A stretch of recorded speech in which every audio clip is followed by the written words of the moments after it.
नमस्कार दोस्तों, welcome back to our channel. Friends, मैं आप सबका अपने चैनल स्टॉक्स फॉर लाइफ पे बहुत स्वागत करता हूं। वेलकम टू एसटीफिल फैमिली। गाइस, दो फंडामेंटली बहुत शानदार कंपनी जिसमें एफआईएस का स्टेक बहुत तगड़ा देखने को मिलता है, वो दोनों शेयर दोस्तों क्रैश होते हुए देखने को मिल रहे हैं। एक शेयर तो मात्र 3 दिन में ही 18% टूट चुका है, और एक शेयर दोस्तों हमें 5 दिन में ही 12 से 15% गिरावट का शिकार देखने को मिल रहा है। और दोनों दोस्तों गिरावट का सामना कब देखने को मिल रही है? जब इनके Q4 के नंबर्स आते हैं। तो क्या दोस्तों इतने ख़राब थे जो इतने भाई गिरावट देखने को मिल रही है? बहुत सारे निवेशक दोस्तों इसमें ट्रैप होते हुए देखने को मिल रहे हैं, ऐसा उनको लगता है। बिकॉज दोनों मिड कैप कैटेगरी स्टॉक है, फंडामेंटली बहुत ही शानदार कंपनी है। लेकिन इसी बीच में भारत के टॉप ब्रोकर हाउस ने इसको रिडेट कर दिया है, टारगेट बहुत ही अब बताया है। और इसी गिरावट में दोस्तों आपको मौका होना है, बिकॉज कभी भी गिरावट होती है तो लॉन्ग टर्म निवेशकों के लिए दोस्तों बहुत ही चांदी होती है। बिकॉज लॉन्ग टर्म निवेशक कोई भी स्टॉक को सस्ता में फिर पैनिक में खरीदना पसंद करते हैं, बस क्वालिटी से कॉम्प्रोमाइज़ नहीं होना चाहिए। तो कौन सा वो दो स्टॉक है जहाँ पे आपको उस लेवल पे आते ही एकदम चौका मारना है, बिल्कुल भी घबराना नहीं है? बहुत लोग बोलते हैं कि सर बताया करिएगा। जी हाँ, मैं स्ट्रांग रिकमेंडेशन दे रहा हूँ, इस पे बाइंग करके चलें अगर आप थोड़ा रिस्क अफोर्ड कर सकते हैं। लेकिन कंपनी की बात की जाए, दोनों शानदार। तो कौन सी कंपनी है, क्या फंडामेंटल, कितना गिर सकता है, चलिएगा उसको ऊपर डिस्कस कर लेते हैं। और अपने वॉच लिस्ट में अभी के अभी दोस्तों वीडियो के बंद के बाद, एंड के बाद लगा लीजिए, और कभी भी सही लेवल में मिले एसटीफिल एमओएस पे उधर पे लपक लीजिएगा। चैनल फर्स्ट टाइम होंगे सब्सक्राइब कर सकते हैं इस तरह क्वालिटी कंटेंट को सबसे पहले एक्सेस करने के लिए। Now without dealing any for time, let's begin. पहला स्टॉक दोस्तों बहुत ही क्वालिटी वाला स्टॉक है, एयू स्मॉल फाइनेंस बैंक। और आप देख सकते हैं कि आज हमें 7% गिरावट देखने को मिल रही है। अब आप बोलेंगे कि सर ये 7% गिरावट क्यों देखने को मिल रही है?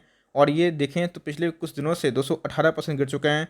तो जी हाँ दोस्तों, इनके नंबर्स आए थे, नंबर्स खराब नहीं थे, बल्कि इनके एसेट क्वालिटी के जो एनपीएस और ग्रॉस एनपीए वो थोड़े ज़्यादा बढ़ते हुए दिखाई पड़ रहे थे। मार्केट ने इसको नेगेटिव लिया और इसीलिए गाइस इसको पनिश भी किया, लेकिन अपने अच्छे सपोर्ट पे खड़ा है, जहाँ पे मैं बताऊंगा डाउनसाइड कितना है। लेकिन इसी बीच में मोतीलाल ओसवाल ने गाइस इसका टारगेट को रिवाइज कर दिया है। और इसको दोस्तों मुझे लगता है कि आपने वॉच लिस्ट पे लगाइए, और कभी मिले तो इस स्टॉक को खरीदारी करने से चुकिएगा मत, क्योंकि दोस्तों अपने अहम सपोर्ट पे ये स्टॉक खड़ा है। आप देखें, मैं इसको ठीक से ड्रॉ कर दूं एग्जैक्टली दोस्तों, अगर आप देखें तो इधर पे कोविड के पहले इस स्टॉक ने ऑल टाइम हाई लगाया था, और एग्जैक्टली जिस लेवल पे खड़ा था आप देख सकते हैं कि उसी लेवल पे आता हुआ देखने को मिल रहा है। इसका टूटना घातक हो सकता है, ये दोस्तों इसको सेकंड स्टॉप तक ले जा सकता है, जो सेकंड सपोर्ट देखने को मिल रहा है। और यहाँ पे होगा दोस्तों MOS, मार्जिन ऑफ सेफ्टी, जहाँ पे खोने के लिए लॉन्ग टर्म में कुछ नहीं है, पाने के लिए बहुत कुछ। एनपी के वजह से गाइस बंधन बैंक नहीं बच पाया, तो ऐसे बैंक कैसे बचेंगे, खासकर स्मॉल।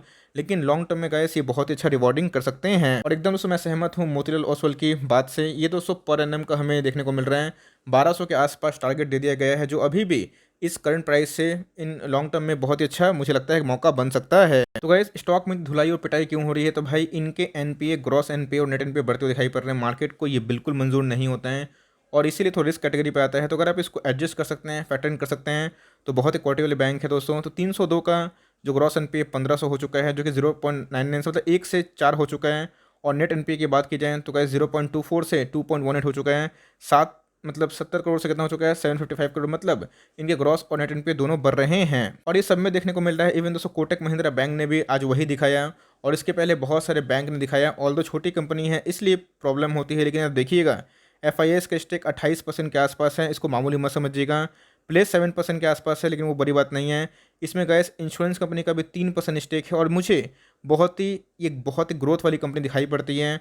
ऑल दो अगर आप देखें प्रोमोटर के बाद एफआईएस और डीआईसी इनके करता धरता है, और रिटेल के पास मामूली 8% का स्टेक देखने को मिलता है। तो इधर पे सेलिंग कोई बड़ा पार्टी ही कर रहा है, लेकिन इसी बीच में आपके पास मौका रहेगा तो इसको चौका मार दीजिएगा। क्योंकि दोस्तों इस गिरावट में भी आप अगर देखें तो इधर पे 38% की डिलीवरीज ली जाती हुई देखने को मिल रही हैं। 70 लाख के आसपास शेयर ट्रेड हुए हैं, उसके अगेंस्ट में 26 लाख जो शेयर्स को डीमैट में ले जाते हुए देखने को मिल रहे हैं। एकदम दोस्तों चाहे तो करंट मार्केट प्राइस में थोड़ा सा ऐड कर सकते हैं अगर आप नहीं लिए हैं। येस, फर्दर डाउनसाइड पॉसिबल है, लेकिन 900 का इंपॉर्टेंट सपोर्ट है, अगर इसको तोड़ता है तो जी हाँ दोस्तों एग्जैक्टली आपको 850 860 के आसपास मिल सकता है। लेकिन वो कोई गारंटी नहीं है इसको तोड़ने के लिए, निफ्टी को भी गिरना आवश्यकता है। जितना इसको पनिशमेंट मिलना चाहिए था मिल चुका है। तो अगर आप इस बैंक को फंडामेंटली अच्छा समझते हैं, जो कि मैं समझता हूं, आप चाहे तो करंट मार्केट प्राइस में ऐड कर सकते हैं। लेकिन ध्यान रखिएगा 900 का सपोर्ट तोड़ेगा तो फर्दर गिर सकता है, लेकिन वहाँ पे आपके पास पैसे रहने चाहिए एवरेज करने के लिए, तब लॉन्ग रन में आपको मुनाफा ज़रूर होगा। बिकॉज फंडामेंटल की बात की जाए तो कंपनी बहुत ही अच्छी है, और मैंने आपको दिखाया कि एफआईएस का कितना ज़्यादा स्पीड मतलब बहुत इंटरेस्ट देखने को मिल रहा है। दूसरा स्टॉक है इंडिया मार्ट इंटरमैश। जी हाँ दोस्तों, मुझे इस कंपनी में बहुत भरोसा है। I don't care about the person who tells negativity about this stock, क्योंकि मैं इस पर ट्रस्ट इसलिए करता हूँ। मैंने देखा कि सर बहुत ऐसे यूट्यूबर हैं जो बता रहे हैं B2B बिजनेस आने वाला कोई भविष्य नहीं है। भाई मुझे ऐसा लगता है कि आने वाले टाइम में B2B बिजनेस ही रहेगा। सारे छोटे मझोले जितने बिजनेस है वो अपने प्रेजेंस को ऑनलाइन करने चाह रहे हैं। अगर आप कभी भी इंडिया मार्ट इंटरमैक्स के साइट पे जाएँ तो आपको समझ में आ जाएगा कि ये बायर्स को और सेलर्स को कनेक्ट करवाते हैं, लेकिन इनके Q4 के नंबर्स ख़राब नहीं थे, लेकिन उतने ज़ोरदार भी नहीं थे, इसलिए मार्केट ने इसको रिएक्ट किया है। और कोई बेचता है तो गाइस इस पे हमारा कंट्रोल नहीं है, बस हमें ये देखना है कि हमें क्या लगता है, बिकॉज़ फंडामेंटल की बात की जाए तो कंपनी में कोई भी डेंट नहीं है। इनके revenue from the operation year to year, quarter to quarter बढ़ते हैं, लेकिन किसी को अगर बहुत ज़्यादा उम्मीद है तो भाई उनकी उम्मीद पे पूरा सब स्टॉक नहीं कर पाता है। लेकिन क्वालिटी ऑफ द स्टॉक कोई ख़राब नहीं है, लेकिन मैं आपको दोस्तों इधर पे इसका आंसर देना चाहता हूँ। आईपीओ के बाद इस स्टॉक ने अच्छा परफॉर्म किया था और 10 सर का हाई लगाया था। ऑल्दो इसमें क्यूआईपी की हमें न्यूज़ देखने को मिली थी और एग्जैक्टली अपने लेवल पे खड़ा है। तो इधर पे अगर आप देखें तो B2B बिजनेस आने वाले कल का मैं बोलूँगा भविष्य येस चैलेंजिंग है, बिकॉज बहुत सारे छोटे मझोले प्लेयर भी इधर पे जाने की कोशिश करेंगे, लेकिन ये क्या कर रहे हैं, छोटे मझोले जो बिज़नेस को एक्वायर करने की कोशिश कर रहे हैं। आपको पता है इसके पहले इन्होंने 2 टेक्नोलॉजी कंपनी को 18 करोड़ और 20 करोड़ में एक्वायर किया, तो अपने इन्वेस्टमेंट के तौर पे भी ये अपने स्टार्टअप को बढ़ाने की कोशिश कर रहे हैं। इन कंपनी की बात की जाए तो एओ स्मॉल फाइनेंस कंपनी 28 करोड़ के आसपास की मार्केट कैप रखती है और ये भी 20 करोड़ के ऊपर की मार्केट कैप है। तो मुझे लगता है कि आने वाले कल में B2 बिज़नेस रहेगा, भले वो बात की बात है क्या होगा, लेकिन मुझे पक्का यकीन है कि आने वाले टाइम में सोशल प्रेजेंस से ज़्यादा दोस्तों नेट प्रेजेंस सबसे इंपॉर्टेंट होता है और इंटरनेट पे सब कोई अपना प्रेजेंस बनाना चाहते हैं, तो ये दोस्तों उसको प्लेटफॉर्म प्रोवाइड करती है। इसीलिए करंट मार्केट प्राइस अगर आप देखें तो इंडिया मार्ट इंटरमैक्स को मोतीलाल ओसवाल ने 20% का ऊपर टारगेट दिया है, जो अभी से दोस्तों 9320 के आसपास है। तो एकदम भी घबराना नहीं है, हर एक गिरावट दोस्तों मुझे लगता है कि मौके से कम नहीं है। बिकॉज अगर दोस्तों आरओई की बात की जाए तो जी हाँ, हमें सडन स्पाइक देखने को मिला 2020 में। 21 की बात की जाए 17 के आसपास है, जो खराब बिल्कुल भी नहीं है। एसेट्स की बात की जाए, करंट रेशियो की बात की जाए 4.4 उनके आसपास है। और कंपनी के ऊपर देखिएगा दोस्तों डेट टू इक्विटी, मतलब कंपनी के पास कोई भी रुपया कर्जा नहीं है। तो आप समझ सकते हैं कंपनी डेट फ्री कंपनी है, तो लॉन्ग रन में गाइस इसको ज़रूर फायदा मिल सकती है। खुद ही देखिए दोस्तों कि हमें एकदम लेटेस्ट फेब का डेटा देखने को मिल रहा है। एफआईएस की बात की जाए तो उन्होंने 2 गुना से ज़्यादा अपने स्टेक को बढ़ाया है। तो भाई अगर एफआईएस इतना स्टेक को बढ़ा रहे हैं, इतना एग्रेसिव दिखाई पड़ रहे हैं, हर एक क्वार्टर में अपने स्टेक को बढ़ा रहे हैं, तो अगर इधर पे फ्यूचर डाउट रहता है तो घंटा वो लोग बढ़ाते हैं, वो लोग तो माल बिकवाली करते हैं ना। इधर पे देखिएगा तो डीआईएस ने अपने माल को बेचा है और रिटेल पार्टिसिपेंट में कम किया है। इधर पे देखिए दोस्तों तो अपनी क्यूआईपी के माध्यम से प्रोमोटर ने भी अपने माल को ऑफलोड किया है, लेकिन वो चलते रहता है बिकॉज एक भी प्लेज नहीं है। और पिछले कुछ समय से इंश्योरेंस कंपनी भी इसमें काफ़ी एट्रैक्टिव दिखाई पड़ रही है, जहाँ पे 0 प्रेजेंस था अपने प्रेजेंस को बढ़ा रही है। तो भाई अगर ऐसा डाउट होता है तो बड़े बड़े प्लेयर्स गाइस कभी भी इसमें एंट्री नहीं लेते हैं। मेरा मानना यही है कि कंपनी बहुत ही शानदार है और दोस्तों मैं बताऊंगा कि इस गिरावट में भी जम के डिलीवरीज देखने को मिल रही है। डिलीवरीज की बात की जाए तो जी हाँ दोस्तों, हमें 49% के आसपास देखने को मिलती है। 50% जो कि वेरी वेरी हाई होती है। 1 लाख सवा लाख के हमें डिलीवरी देखने को मिल रही है और किसके अगेंस्ट में 2,32,000 के शेयर के अगेंस्ट में। अब कोई स्टॉक 1 साल में 5 गुना हो जाएगा, है ना। तो गाइस वो 15-20% करेक्शन देगा ही, इस बात को आप एडमिट कर लीजिए। लोग सोचते हैं कि मुझे खरीदते ही प्रॉफिट हो, ऐसा नहीं होता है। आप अगर खरीदते हो, पोर्टफोलियो बनाते हो, तो आपके पोर्टफोलियो को हरा होने में 8-10 महीने का समय लगता है। आप गिरावट बनाते हैं तो फ़ायदा ज़्यादा होता है, लेकिन टॉप पे बनाते हैं तो भाई लॉस भी होता है। अब जिन्होंने दोस्तों 8,500-9,000 पे खरीदा है तो उनको तो वेट एंड वॉच ही करना पड़ेगा ना। लेकिन जिन्होंने 7,500 8,000 पे खरीदा है तो उनके लॉस कंपेरेटिवली थोड़े कम हो रहे हैं। तो हम लोग दोस्तों प्रॉफिट में हैं, हम ऑल्दो हमारे प्रॉफिट कम हो गए हैं, लेकिन लॉस में अभी भी नहीं है। लॉस में होने के लिए अभी भी शेयर को आधा होना पड़ेगा। तो गिरता है तो हमें फ़ायदा होगा एवरेजिंग का, लेकिन मुझे इस कंपनी पर फुल भरोसा है। खासकर आपने एफआईएस का स्टेक देखा कितने क्वार्टर से बढ़ रहे हैं।